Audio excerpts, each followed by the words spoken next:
इधर प्रधानमंत्री नरेंद्र मोदी ने हैदराबाद में, जी हां, तेलंगाना के महबूब नगर में एक साथ ओवैसी और केसीआर पर निशाना साधा और कहा कि दो परिवारों ने प्रजातंत्र पर कब्जा कर लिया है। यह रिपोर्ट आपको दिखाते हैं।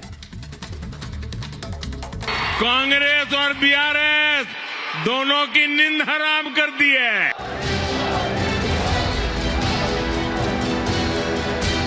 दक्षिण में मोदी ने दमदार एंट्री मारी। प्रधानमंत्री के लिए जन सैलाब आ गया। तेलंगाना में चुनाव से पहले सियासी दांवपेच तेज हो चुके हैं। इस बीच सत्तारूढ़ बीआरएस और सत्ता का ख्वाब देखने वाली कांग्रेस को मोदी ने हैदराबाद से बड़ी चुनौती दे दी है। आपके प्यार के लिए मैं आपका बहुत आभारी हूं। इतना प्यार, इतना उत्साह, ये अद्भुत है।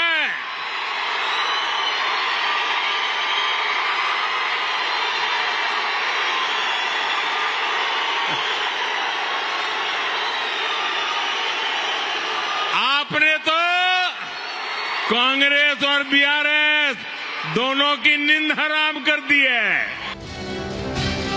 चुनाव से पहले मोदी ने सियासी जमावट मजबूत की। कार्यकर्ताओं में जोश भरा तो जनता के लिए सौगातों का पिटारा खोल दिया।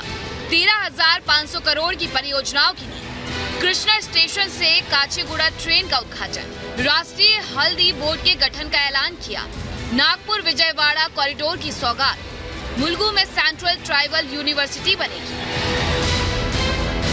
यानी कांग्रेस और राहुल गांधी जहां ओबीसी का मुद्दा भुनाने में लगे हैं, तो मोदी ने महिला आरक्षण देने के बाद आदिवासियों के लिए भी तेलंगाना में बड़ा ऐलान कर दिया है। भारत सरकार तेलंगाना में मुलुगु जिले में एक सेंट्रल ट्राइबल यूनिवर्सिटी की स्थापना करने का निर्णय कर लिया है और इस विश्वविद्यालय का नाम आदिवासी देवियां सम्मक्का सारक्का के नाम पर रखा जाएगा और इस पर करीब करीब 900 करोड़ रुपए खर्च होंगे। मोदी ने 3 राज्यों को एक बड़ी सौगात दी और नागपुर विजयवाड़ा कॉरिडोर पर बड़ा ऐलान कर दिया। इंफ्रास्ट्रक्चर को मजबूत कर विकास की रफ्तार बढ़ाने में मदद मिलेगी। किसी भी देश की विकास यात्रा हाईवे के विस्तार के साथ ही रफ्तार पकड़ती है।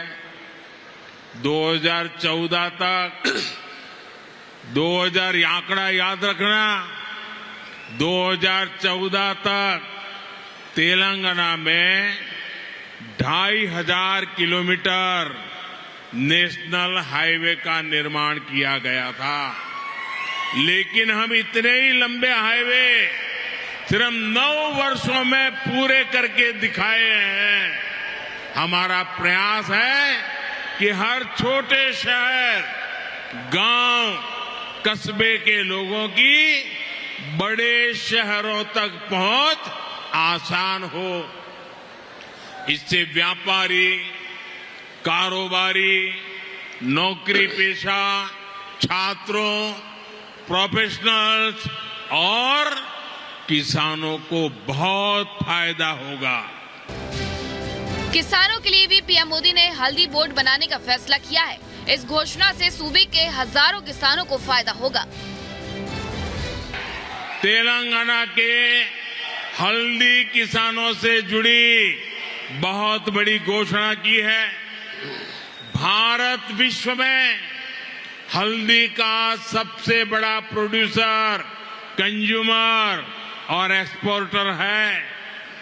2014 की तुलना में आज भारत करीब करीब 2 गुनी मात्रा में हल्दी का विदेशों में एक्सपोर्ट करता है।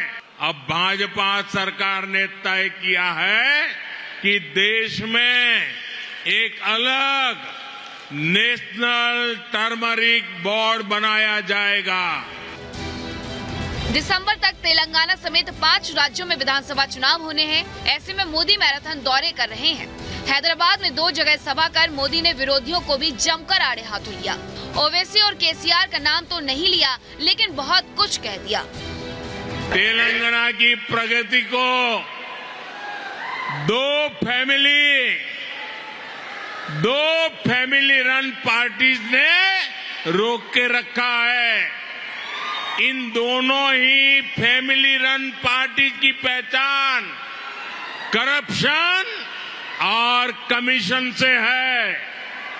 इस दोनों पार्टियों का एक ही फॉर्मूला है, party of the family, by the family and for the family. सत्ता के लिए जंग जारी है। मोदी के चेहरे पर बीजेपी को उम्मीद है कि कर्नाटक हारने के बाद तेलंगाना में उसे कामयाबी मिले, ताकि दक्षिण में उसकी उपस्थिति रहे। अब जनता ही तय करेगी कि केंद्र सरकार के विकास को कितने नंबर मिलेंगे।